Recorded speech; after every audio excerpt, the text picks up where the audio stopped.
ఈ మధ్య కాలంలో ఎక్కువ వినపడుతున్న ఒక పదం సెన్సేషన్ అయింది, సిద్ధం. సిద్ధం అనే పదం రానున్న రోజుల్లో ఒక యుద్ధ ప్రాతిపదికన ఎలక్షన్స్ జరగబోతున్నాయి అనేసి చూస్తున్న పరిణామాన్ని బట్టి చూస్తే అర్థమవుతుంది.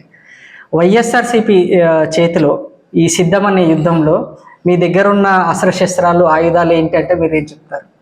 మా దగ్గర ఉన్న బలం నీతి, మా దగ్గర ఉన్నటువంటి వజ్రాయుధం సంక్షేమం, మా దగ్గర ఉన్నటువంటి ధర్మం, జగనన్న చేసినటువంటి అభివృద్ధి, విశ్వసనీయత.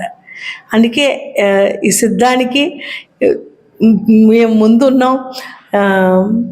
అసలు యాక్చువల్గా రాజకీయంగా ఎలా ముందున్నామో ప్రజలు ఈ మధ్యన జరిగినటువంటి చేయూత సభలు కానీ, మీరు ఆసరా సభలు కానీ చూస్తే అక్క చెల్లెలంతా ఎప్పుడు ఓటు వేస్తాం, ఎప్పుడు ఏ రోజు ఓటింగ్ రోజు అవుతుంది, ఫ్యాన్ ఫ్యాన్ ఫ్యాన్ అనేటువంటి ఆ ఆలోచన అక్క చెల్లెలందరూ మాకు చూపించినటువంటి ఆ ధైర్యానికి, ఆ సాహసానికి, ఆ ఉత్తేజానికి చాలా చాలా సంతోషిస్తాం.